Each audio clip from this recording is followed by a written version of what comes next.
Madame, mademoiselle, monsieur, bienvenue à Metro News. Voici les principaux titres qui seront développés aujourd'hui.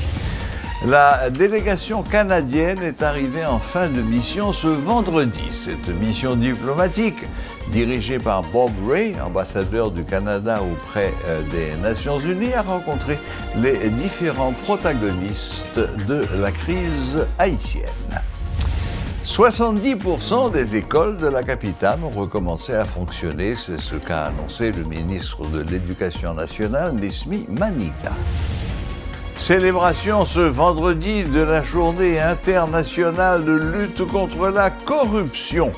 Diverses personnalités du pays ont pris part à une cérémonie organisée autour du thème « Unissons le monde contre la corruption ».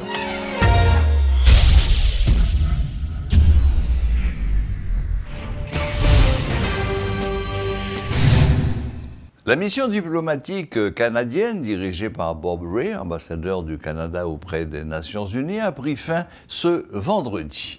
Les membres de la délégation ont rencontré le Premier ministre, Ariel Henry, des membres de l'Accord du Montana et des représentants de la société civile, entre autres. Notons que cette mission avait pour objectif de favoriser une plus grande unité entre les principaux intervenants en faveur d'une voie et d'un processus politique pour des élections démocratiques. L'initiative du secteur privé qui se dit prête à soutenir tout gouvernement de consensus qui mènera des réformes doit être suivie par les autres secteurs de la société civile, selon l'expert en relations internationales Pierre-Antoine Louis. La balle est désormais dans le camp du monde politique haïtien qui doit travailler à trouver un accord impartial. Célébration de la Journée internationale de lutte contre la corruption ce vendredi 9 décembre. Diverses personnalités du pays ont pris part à une cérémonie organisée autour du thème « Unissons le monde contre la corruption ». 10 rapports d'enquête ont été transférés aux autorités de poursuite pour cette année, a déclaré le directeur général de l'unité de lutte contre la corruption. Maître Hans-Jacques Ludwig Joseph appelle les autorités à doubler d'efforts pour combattre ce fléau. Le Premier ministre Ariel Henry reconnaît que la justice prend trop de temps à agir contre celles et ceux qui utilisent la corruption comme moyen de satisfaire leurs besoins, mais promet que la bataille sera gagnée. Je suis tenté de reprendre ces mots du secrétaire général de l'Organisation des Nations Unies qui dévoile avec gravité l'immoralité et la trahison qui entourent la corruption. Il dit, et je cite, « Acte criminel et immoral, la corruption est la trahison ultime de la confiance publique. Cette trahison de la confiance publique obstrue par conséquent les efforts du gouvernement de la République dans la réalisation des projets qu'il engage en vue d'aboutir à la stabilité et au bien-être collectif. C'est dans cette conscience que l'unité de lutte contre la corruption, que j'ai l'insigne honneur de diriger et suivant les lignes claires tracées par le Premier ministre, a pris sa vitesse de croisière en développant une dynamique inédite dans la mission de prévention et surtout de répression de la corruption qui lui est confiée par le décret du 8 septembre 2004. Cette année encore, sur le volet de la répression, l'UNCC a pu produire 35 requêtes, s'ajoutant aux 70 de l'année dernière, demandant la poursuite des personnalités n'ayant pas effectué leur déclaration de patrimoine. Elle a aussi transmis aux autorités de poursuite 10 rapports d'enquête bien argumentés, s'adjoignant aux 10 de l'année dernière.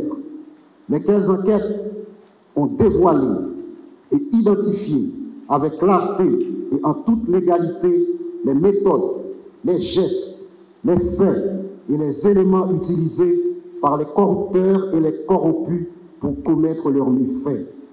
Comme le terme de cette année précise, unir le monde contre la corruption, il y a un an, j'avais émis le vœu de voir une administration publique haïtienne, saine et efficace. Puisque là où la corruption règne en maître, la stabilité politique, le progrès économique, le développement durable et la sécurité dont nous avons grandement besoin aujourd'hui resteront utopiques.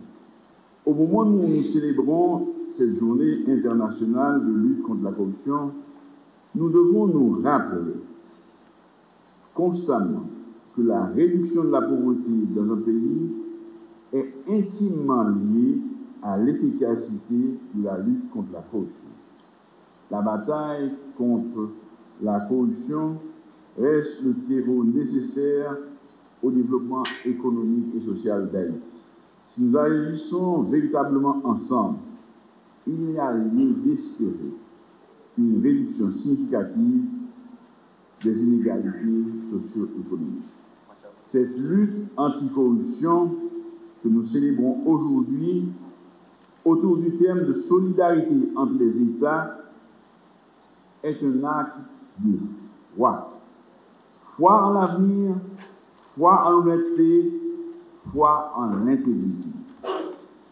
C'est pourquoi nous sommes contraints de combattre la corruption sous toutes ses formes, tant dans l'administration centrale de l'État et les organismes autonomes que dans les collectivités territoriales. Aux corrupteurs et corrompus, je veux dire catégoriquement que le gouvernement est plus que jamais déterminé à les traquer jusqu'à leur dernier retranchement et avec toute la rigueur de la loi. Ils seront tenus responsables de leurs méfaits. 70% des établissements scolaires de la capitale ont recommencé à fonctionner, c'est ce qu'a annoncé le ministre de l'Éducation nationale, Nesmi Maniga. Le titulaire de l'Éducation a fait savoir aussi que le ministère va continuer à travailler afin que tous les écoliers puissent retourner en classe. Le ministère de l'Éducation nationale et de la formation professionnelle, et depuis le mois a commencé, nous demandons tout planificateur qui dans chaque direction départementale pour être capable de rapporter à directeur départemental chiffre que district scolaire dans chaque district il fait remonter sous nombre d'écoles publiques et nombre d'écoles privées qui ouvrent. Nous avons commencé avec des chiffres de très bas, 3%, 5%, 7%, 9%. Et d'un coup, le spécialement vient plus de disponibilité de produits pétroliers. Il passe à un chiffre de 17%, 35%, et semaine lundi, ça nous démarré avec un chiffre qui dépassait 50%. Alors, il y a des gens qui posent une question, est-ce que je suis satisfait? Nous encourageons que l'école a recommencé, mais nous ne sommes pas satisfaits. Parce que même pour le 100% au ministère de l'Éducation nationale, ce n'est pas seulement fréquentation scolaire qui est important, c'est qui ça ne pas prendre véritablement qui compétences que vous développez.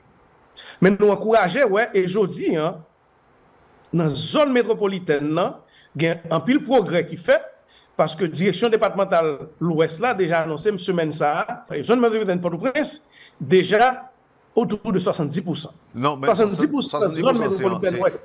C'est pas national.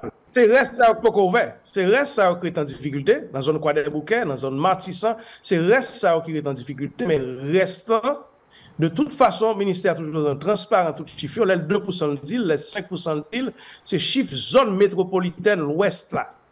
Donc c'est sous chiffre ça, 30% c'est énorme, c'est en pile, et 30% ça c'est zone ça au côté, qui était chiffre année passée.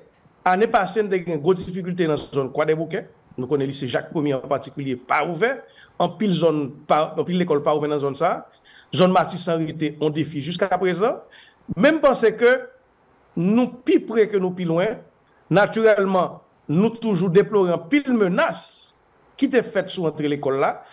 On ne pas dire plus de difficultés qu'avec Haïti, parce qu'Haïti a une grosse difficulté sécuritaire, nous connaissons ça déjà, qui pesait sur l'école là. Économique tout, qui pesait sur le pouvoir d'achat parents. Ceci dit, bon temps, mauvais temps, l'école pas qu'attendre. Si nous dans une situation ça, je dis, quand on plus jeune, pas gain emploi, vulnérable, que gang capable de recruter, si dans situation économique, côté nous manquons bien vivre ensemble, société a manqué faire sacrer les solidarités, véritablement, dans tout secteur privé, secteur religieux, tout côté vivre ensemble ça, c'est souvent l'école pour nous chita apprendre. L'école a une responsabilité dans ce qui passe dans la société, donc nous pas qu'à fermer l'école en attendant que le pays arrange. Voilà, la boucle est bouclée. Merci de nous rester fidèles. Très bon week-end à toutes et à tous et à la prochaine, même heure, même chaîne.